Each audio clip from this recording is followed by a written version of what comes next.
right along this riverbed when it overflows and then recedes. When it rains, you know, it leaves all these pools around, which are great. A lot of times fish will get trapped in it, and as we see a little friend down there, come down here and make a little home for a while.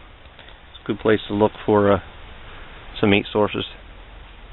Whether it's a larger fish that got stuck in here as the water receded, or something like a frog that'll come and chill out here in the still water. Alright, one thing a lot of people overlook when it comes to edible meat sources is birds. Birds are edible. If it has wings and flies in the U.S., it's edible in most places in the world. Right here, we got a little habitat.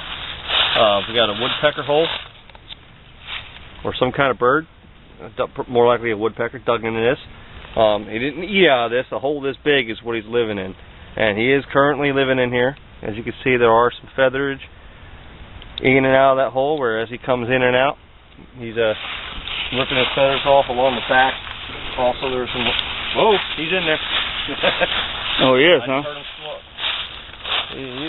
But we're not going to disturb him. So, but it's definitely in a survival experience. If you need to trap, seeing something like this, it's hollowed out. That whole tree's hollowed out on the inside where he dug in and burrowed down in there. So he's living down in there.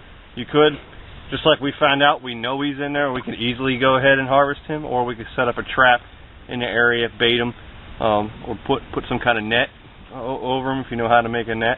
But that's just another thing to look out for, is bird nestings. And as we have here, a woodpecker is down in there, and he wants us to go away. Yeah. Yeah, for this kind of setup, you could actually take and drill a hole here and make the noose, so when he lands on it, it actually wraps around his foot. I'm going to be the brave one and see if we can coax them out and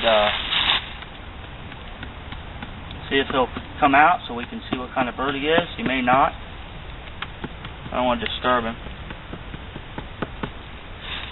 He's not wanting to come out, so we'll leave him alone and keep going. This might turn into a violent video. Alright, so we're down along this deer trail, following this deer trail around, and right now it's rut season. And as you can see here, we got one rub here, and he's very, very fresh. Another rub here, and over here. You can tell how fresh this is because there's still all the debris, all the scraping still on there from the bucks coming in here and rubbing their antlers. So this is a big telltale sign that you have some deer coming through this area. And an old one. An old one here. Yeah, looks like an old one. You know, they're coming through. They probably hit this because the ones on the one side, one on the other, they probably walked down here, hit it, walked away, came back the other direction, hit it again.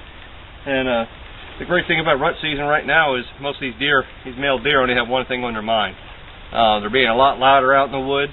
They're not paying too much attention to things because, you know, just like a teenage boy, they got one thing on their mind, and that's it. So it's a good time to pay attention to these signs and set up in an area. It's be a great place to set up. You know he's passed through and hit this multiple times, so you could set up some kind of snare trap, or set up and wait and hunt for them. Set off to the side and overwatch the area if you have like a bow or some kind of a hunting tool. So it's a good thing to look out for, especially during the rutting season, is for these rubs, because and you'll usually find these spaced out a little bit apart from each other, but close by. You know, every so many places he's going to stop because those antlers are irritating him. He's trying to get that stuff off. Plus, he's marking his territory, just letting all the does know he's out there. So it's a good telltale sign of where they're at, where they're hanging out, and what ways they're traveling.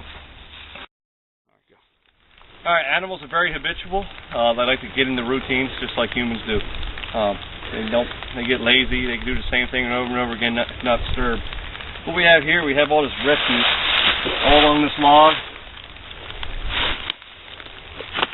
All over here, just piles and piles and piles of black walnut. And it's not being thrown out of a tree like we'll have earlier down the trail. I think we have a tree where we'll be demonstrating that. But little guys are sitting up on these logs, eating away. So this is where they feel comfortable.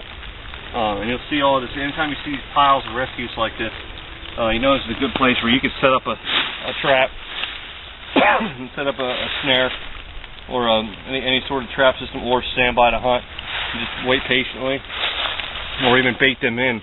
You can even put bait out here for them, give them what they want to eat.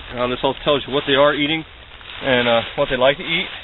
Big pile of black walnuts, you know they like black walnuts, so it would definitely be a good bait to use out here if you're going to set up a trap out here. But this would definitely be a good place to set one up, a place where you can visibly tell. Even over here on this log, they like to sit up off the ground. They sit up on the logs off the ground because they can watch around the area and keep an eye out. That's why they kind of look weird when they eat. They stand up, sitting there looking around while they're nibbling on their food. So that's why you'll see these piles on these logs, and that's a prime spot to set up a trap and hopefully harvest yourself a few squirrels.